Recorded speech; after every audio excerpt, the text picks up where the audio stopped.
Graça e paz da parte de Deus, nosso Pai, e de nosso Senhor e Salvador Jesus Cristo. Sejam todos bem-vindos à nossa primeira aula deste módulo, deste curso, que com certeza vai trazer muitos benefícios aí para a sua prática do aconselhamento bíblico, o aconselhamento cristão baseado na palavra de Deus.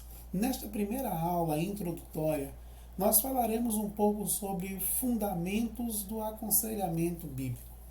O que fundamenta o aconselhamento bíblico? Por que é importante buscarmos um conselheiro e o conselheiro estar preparado para poder ajudar as pessoas através do aconselhamento? Então, nesta primeira aula, vamos trabalhar um pouco sobre o que fundamenta o aconselhamento bíblico. Para isso, nós precisamos pensar em algumas questões bem interessantes, né? Nesta introdução, é muito importante pensarmos a respeito da necessidade que temos do aconselhamento bíblico. Então, nesta aula, nós vamos trabalhar um pouco sobre esta base. O que sustenta? Existe sempre algo que fundamenta a nossa prática. E o que fundamenta a prática do conselheiro bíblico é a Bíblia. Então nós vamos estar aqui usando a palavra de Deus para poder ajudar as pessoas na prática do aconselhamento. Ok? Então a primeira coisa que é sempre bom destacar é que o Manuel Alexandre, e no seu livro que fala sobre a importância do aconselhamento bíblico, vai mencionar que a Igreja do Senhor Jesus é, como está escrito aqui, por aspiração, vocação e inspiração divina, uma comunidade terapêutica. Isso é indiscutível. Não podemos negar a capacidade que a Igreja tem de poder estar curando as pessoas através do aconselhamento. A igreja é esse ajuntamento de pessoas, esse grupo de pessoas que se reúnem em prol de um objetivo. E claro que o objetivo principal é adorar a Deus. Mas também percebemos uma cura dentro da igreja.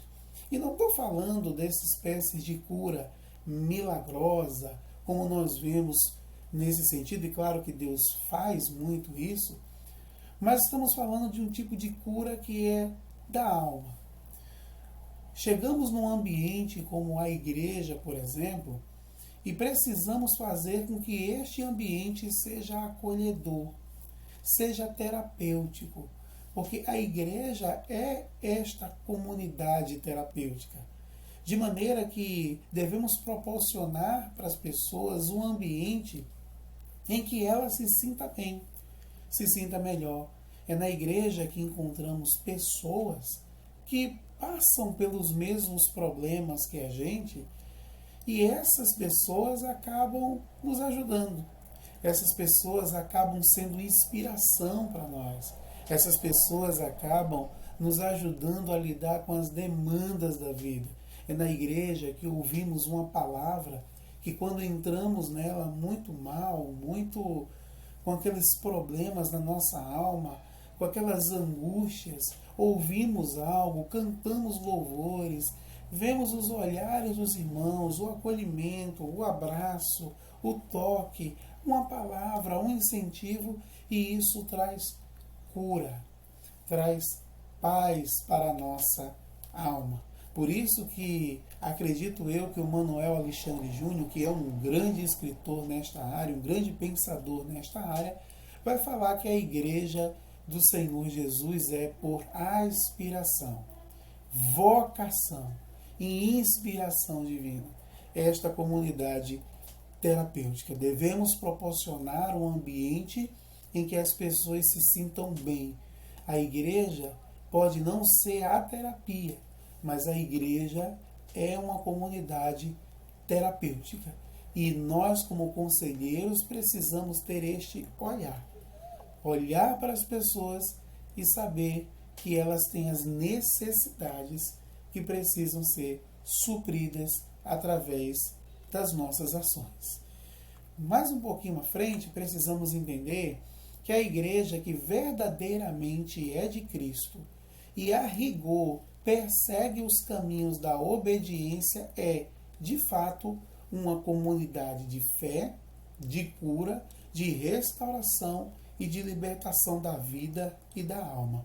Esta expressão aqui, o Manuel Alexandre, também é muito importante de pensarmos sobre ela, nessa questão mais introdutória sobre o aconselhamento bíblico, porque com certeza as pessoas carregam dentro de si muitas questões emocionais, psicológicas, questões espirituais, não é, que é o principal objetivo do aconselhamento bíblico, e elas precisam de ter esse espaço para que elas possam ser elas mesmas. Uma das coisas mais interessantes no Evangelho de Jesus é que Jesus proporcionava para as pessoas um ambiente de paz. As pessoas viviam num caos e quando se aproximavam de Jesus recebiam a cura, recebiam a restauração de vida, tinham condições de ressignificar a sua vida, eram libertas. E a libertação ela acontecia de dentro para fora. Então, é muito interessante quando o Manuel Alexandre Júnior faz essa declaração, exatamente porque é na igreja que precisamos ter esse ambiente. É na igreja em que as pessoas precisam se sentir bem. É por isso que, hora e outra, nós estamos sempre incentivando as pessoas e dizendo assim para elas, olha, você precisa encontrar um lugar, uma igreja em que você se sinta bem. E por que nós falamos isso? Falamos isso porque isso é terapêutico. Não adianta as pessoas estarem dentro de uma comunidade de fé em que elas não se sintam em paz, não se sintam bem com elas mesmas, nem com o ambiente que está ali. Às vezes elas frequentam ambientes pesados, um ambiente cheio de brigas, confusões, e isso não é bom para a vida espiritual e também não é bom para a vida emocional, para a sua saúde mental. Emmanuel Alexandre Júnior vai dizer que a igreja tem essa capacidade de proporcionar para as pessoas um ambiente de fé, um ambiente de cura, um ambiente de restauração e um ambiente de libertação da alma humana, da vida humana. E isso é muito importante para as pessoas. Então, a igreja que verdadeiramente é de Cristo e segue os caminhos da obediência, de fato, vai proporcionar para as pessoas esse ambiente, para que as pessoas se sintam aliviadas. As pessoas já carregam tantas coisas dentro delas. Nós não temos noção da quantidade de pessoas que sofrem. Nós não temos noção da quantidade de pessoas que passam por dificuldades. E muito menos nós não temos noção de como as pessoas entram dentro das nossas comunidades de fé. É por isso que precisamos ter esse olhar ampliado. É por isso que precisamos ter essa sensibilidade para poder tocar a alma humana e fazer com que esta alma humana fique bem, fique em paz com ela mesma, para que ela possa reorganizar a sua vida e seguir. Nós, como conselheiros bíblicos, precisamos ter este olhar. Precisamos olhar para a alma humana e entender que ela precisa de libertação, mesmo sendo evangélica, mesmo sendo serva do Senhor, mas muitas vezes a alma está aprisionada e a igreja proporciona esse ambiente de paz. Mais na frente nós vamos tentar perceber como essa igreja, esta comunidade de fé, foi se tornando terapêutica. Claro que a gente não vai fazer aqui uma apologia à terapia convencional, à terapia secular, embora seja importante também. Mas aquilo que é terapêutico deve ser mencionado, porque aí nós começamos a ver essa igreja como uma comunidade terapêutica em si. A igreja também é utilizada como uma forma de terapia para as pessoas, diferente daquilo que nós chamamos de terapia convencional, que embora seja importante, mas não podemos negar o poder e a força que a igreja tem como uma comunidade terapêutica. E a igreja sempre foi assim. Quando analisamos a Bíblia e vamos ler os evangelhos ou as cartas do apóstolo Paulo, nós vamos ler um texto de Colossenses capítulo 3, versículo 16, na versão da Revista Atualizada. Ela vai dizer assim: a palavra de Cristo habite ricamente em vós, em toda sabedoria, ensinai e aconselhai-vos uns aos outros com salmos, hinos e cânticos espirituais, louvando a Deus com gratidão no coração. Veja bem, nós percebemos aqui o apóstolo Paulo escrevendo uma carta para uma das igrejas, uma comunidade de fé. E o termo que ele utiliza é ensinai e aconselhai-vos uns aos outros. Isso fala muita coisa para a gente. Entre essas coisas que esse texto fala para a gente é que a responsabilidade do aconselhamento não está apenas na liderança da igreja, na liderança espiritual da igreja. Quando Paulo menciona esse termo, ele menciona para a comunidade de fé, incentivando a comunidade de fé a aconselhar uns aos outros. Por isso que ele coloca no plural: aconselhai-vos uns aos outros. Porque isso é quase que um mandamento para a gente. Porque isso é uma responsabilidade muito grande.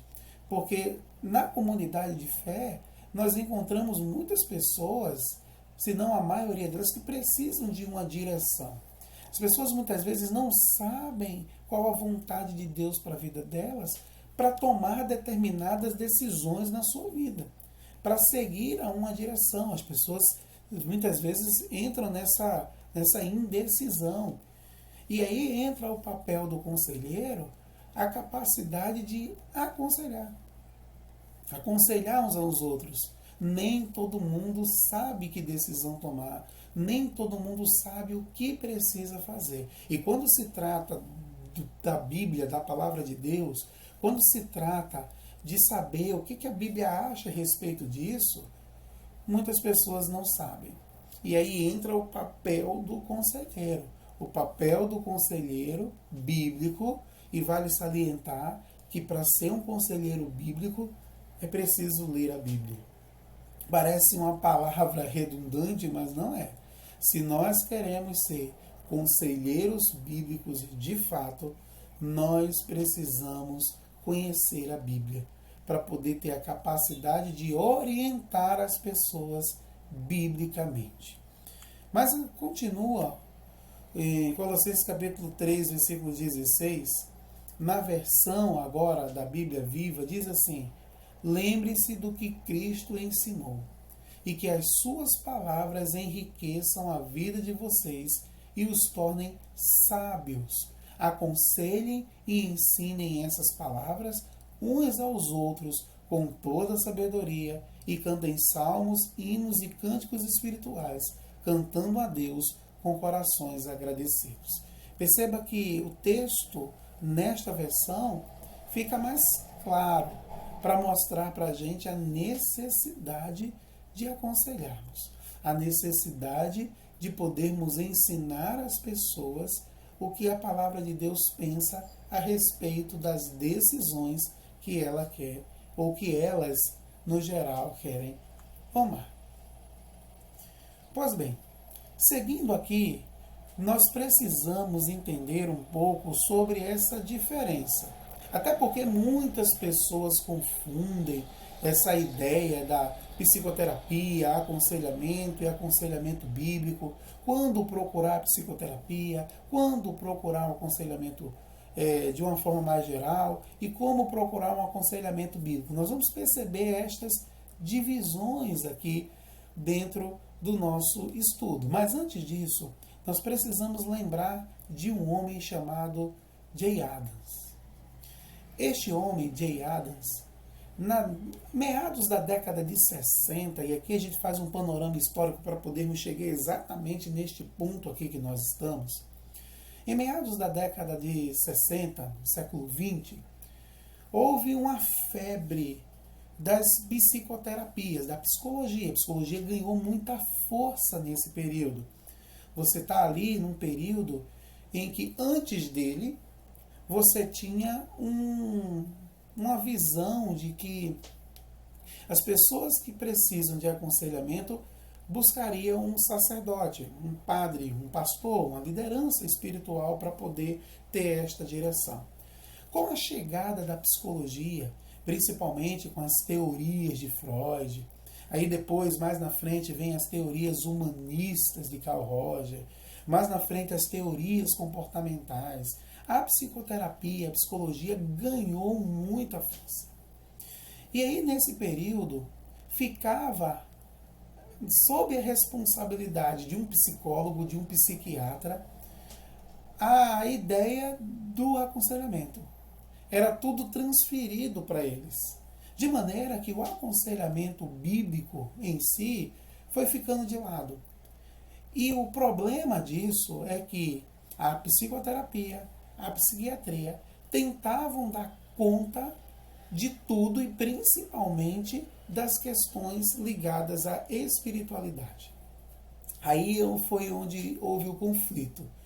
E diziam que deveríamos deixar nas mãos dos profissionais a capacidade de aconselhar. Precisaríamos deixar nas mãos dos profissionais a capacidade da psicoterapia. Liderança espiritual não pode se meter nisso porque não tem treinamento adequado, não é um profissional que vai trabalhar nisso.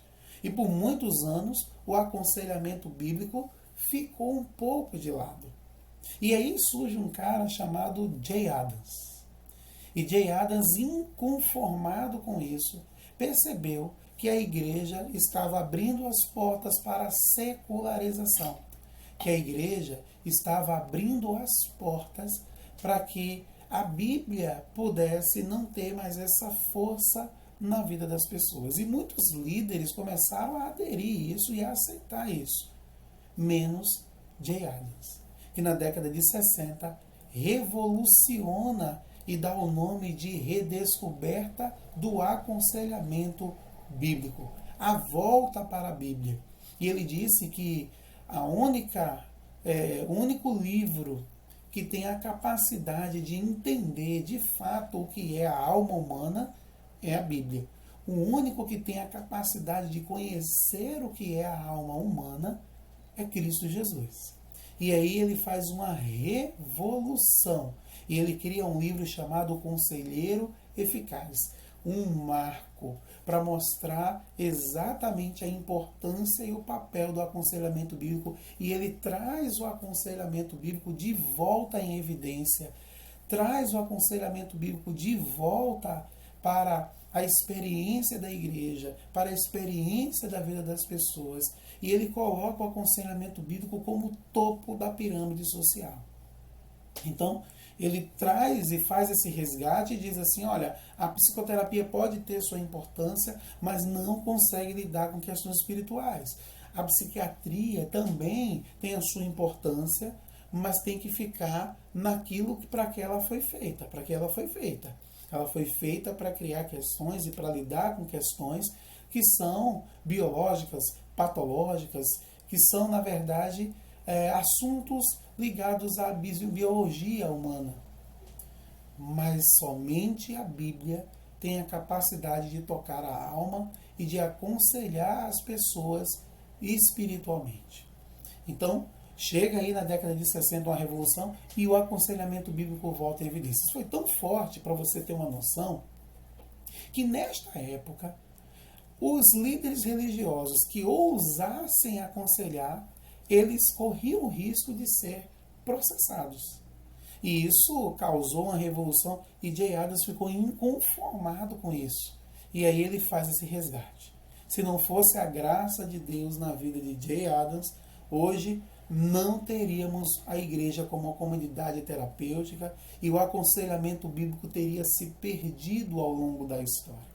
Então, eu acredito que você ainda consegue achar, é difícil, mas consegue achar o livro Conselheiro Eficaz.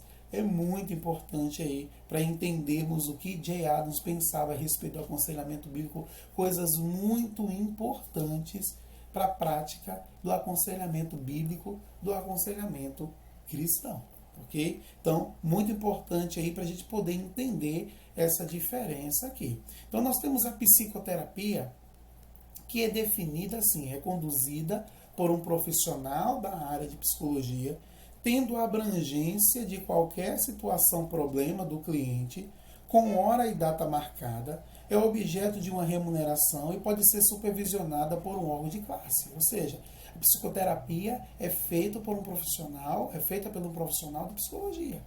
E vai trabalhar questões emocionais, psicológicas, patológicas até. Mas a psicologia ela tem o seu limite, tanto é que hoje nós não chamamos psicologia no singular, nós chamamos de psicologias no plural, porque existem várias abordagens, várias formas de pensar, vários pensamentos a respeito dessas teorias.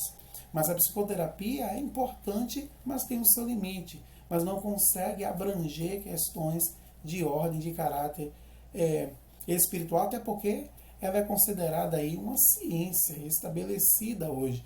Então não tem essa capacidade. Então precisamos diferenciar. A psicoterapia é feita por um profissional de psicologia, tá bom? Nós temos aí o aconselhamento geral. O aconselhamento geral, Rollo May, que escreveu A Arte do Aconselhamento Psicológico, vai dizer que o aconselhamento é uma ajuda às pessoas normais a obter um nível mais elevado de ajustamento que se manifesta através de maturidade crescente, independente, integração pessoal e responsabilidade. Ou seja, ele está lidando que o aconselhamento é a prática de orientar pessoas, ajudar as pessoas que estão perdidas, ajudar as pessoas a se encontrarem, ajudar as pessoas de uma forma geral. Então, não chega a ser um aconselhamento bíblico, porque aqui é um aconselhamento mais geral. É um aconselhamento usando outros recursos, outras situações, outras coisas. E aqui, Rollo May, que escreveu aquele livraço, A Arte do Aconselhamento Psicológico, vai trabalhar um pouco sobre essa definição do aconselhamento, que pode ser psicológico, pode ser espiritual, pode ser psiquiátrico, pode ser uma conversa com o outro, desde que seja terapêutico para aquela pessoa. Mas aqui ainda não é o aconselhamento bíblico. O aconselhamento bíblico põe a palavra de Deus para falar a vida e a alma do aconselhando, na certeza de que essa palavra é viva e eficaz. Então, o aconselhamento bíblico difere de outras práticas exatamente por colocar a Bíblia como centro. A Bíblia precisa estar em evidência. Ou seja, todas as vezes que as pessoas nos procuram como conselheiros cristãos, como conselheiros bíblicos, elas esperam que falemos para elas exatamente a respeito do que a Bíblia acha, do que a Bíblia pensa a respeito daquilo que ela está passando. É por isso que nós temos aqui o aconselhamento bíblico. A palavra de Deus precisa estar em evidência, e como já foi falado, para que a palavra de Deus fique em evidência, nós precisamos ser leitores da palavra de Deus. Nós precisamos ter a palavra de Deus também como evidência no nosso coração, na nossa vida, na nossa prática, para que aí sim possamos falar para as pessoas aquilo que a palavra de Deus diz a respeito daquilo que ela está falando, para que ela se encontre, para que ela tenha paz, para que ela tenha direção. Então, o que difere o aconselhamento bíblico de outras práticas? Porque as outras práticas não colocam a palavra de Deus como evidência, não usam a palavra de Deus para poder aliviar a dor da alma. Mas o aconselhamento bíblico consegue fazer isso. Põe a palavra de Deus para falar a vida e a alma do aconselhando.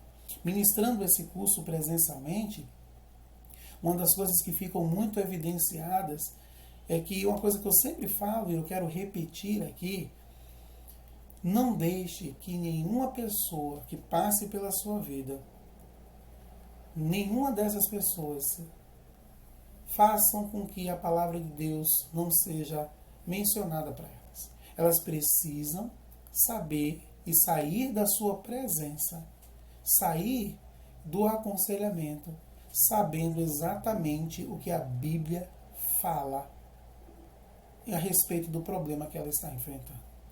Para isso, leia a palavra de Deus, para que você tenha o que falar para as pessoas que vão procurar, tá bom? Então, o aconselhamento bíblico tem essa função. E aí nós temos também o aconselhamento bíblico, é um sistema que se apoia em 3 ideias fundamentais. E a partir daqui, tudo que formos falar daqui para frente, agora durante este curso, vamos estar voltando, retomando, relembrando exatamente aquilo que nós chamamos de tripé do aconselhamento bíblico, né? Que são 3 ideias fundamentais do aconselhamento bíblico. Que ideias são essas? Mudança mediante confrontação, não agressão, não acusação, empatia e identificação na dor. Então nós vamos trabalhar o aconselhamento bíblico a partir dessas 3 ideias fundamentais. O aconselhamento bíblico se fundamenta mudança mediante confrontação. Nós precisamos provocar a mudança através do confronto com a palavra de Deus, aquilo que ela está mostrando e o que a palavra de Deus pensa, a confrontação para a mudança. A empatia é definida sempre como a arte de se colocar no lugar do outro, não é isso? Mas a empatia vai muito além disso. É ver a vida através do olhar dele. Para isso eu preciso ouvi-lo. Eu ouço as suas demandas e a partir desse ouvir essa demanda, eu me coloco no lugar dele e passo a tentar enxergar a vida através do olhar dele. Ok? E identificação na dor. Eu me identifico, eu sinto a dor. É aquele famoso texto bíblico que diz: alegrai-vos com os que se alegram, chorai com os que choram. Isso é identificação na dor. Ok? E o aconselhamento bíblico é diferente do aconselhamento educacional e profissional, é diferente do aconselhamento vital, existencial, é diferente da psicoterapia, é diferente da psicanálise freudiana, é diferente da psiquiatria. Exatamente porque o aconselhamento bíblico se fundamenta na palavra de Deus para poder aí falar ao coração das pessoas. Cada questão dessa, cada termo desse é importante, cada um deles. Mas para que se chegue plenamente à alma humana, todos esses aqui são tentativas de chegar à alma, de tocar a alma humana. Porém, apenas o aconselhamento bíblico tem essa força, ok? Então, gente, ficamos por aqui nesta primeira aula. Tenho certeza o quanto você foi tremendamente abençoado nessa questão introdutória e seguiremos para o nosso segundo momento, segundo encontro, falando mais especificamente sobre questões ligadas ao aconselhamento bíblico e o conselheiro. Muito obrigado por hoje. Até aqui. Deus abençoe sua vida. Até a próxima aula. Tchau, tchau.